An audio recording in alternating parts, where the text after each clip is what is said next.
కూటమి అధికారంలోకి వచ్చి 2 నెలలు పూర్తయినా ఇప్పటికీ సూపర్ 6 హామీలపై కూటమి ప్రభుత్వం నుంచి స్పష్టత కరువు అవుతున్న పరిస్థితి. దీంతో మైక్ అందుకున్న ప్రతిసారి కూటమి ప్రభుత్వంపై వైసీపీ అధినేత మాజీ ముఖ్యమంత్రి జగన్ విరుచుకుపడుతున్నారు. ఈ నేపథ్యంలో తాజాగా మరోసారి ప్రతి అడుగులోనూ చంద్రబాబు మోసం కనిపిస్తోందని జగన్ ఫైర్ అయ్యారు.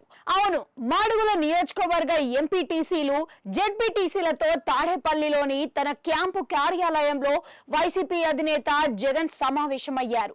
ఈ సందర్భంగా చంద్రబాబుపై విరుచుకుపడ్డారు. ఇందులో భాగంగా చంద్రబాబు ప్రజలకు ఆశ చూపారని, చివరకు ప్రజల్ని మోసం చేస్తున్నాడని అంటూ జగన్ మండిపడ్డారు. నాడు ఎంతో ఆర్థిక సంక్షోభం ఉన్నప్పటికీ హామీలు నెరవేర్చడంలో వైసీపీ ప్రభుత్వం సాకులు చూపలేదని అన్నారు.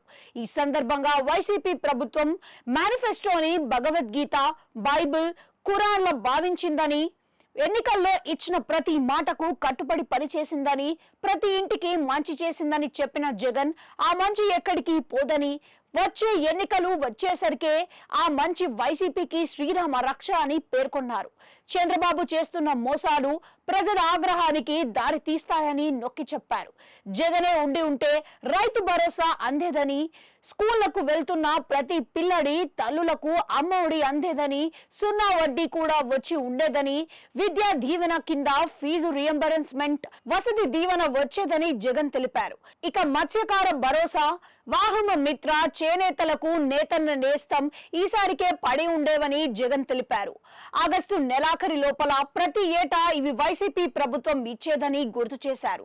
తమ ప్రభుత్వ హయాంలో ఇంటింటికి ప్రభుత్వ పథకాలు అందేవని చెప్పిన జగన్ ఇప్పుడు మాత్రం జన్మభూమి కమిటీల చుట్టూ, టీడీపీ నేతల చుట్టూ తిరగాల్సిన పరిస్థితి అని అన్నారు. ఈ ప్రభుత్వం ప్రతి అడుగులోనూ మోసం కనిపిస్తుందని జగన్ విమర్శించారు. ఇక స్కూల్లో టోఫెల్ పీరియడ్ తీసేశారని, ప్రపంచంతో పోటీ పడే చదువులను నిర్వీర్యం చేస్తున్నారని జగన్ దుయ్యపట్టారు.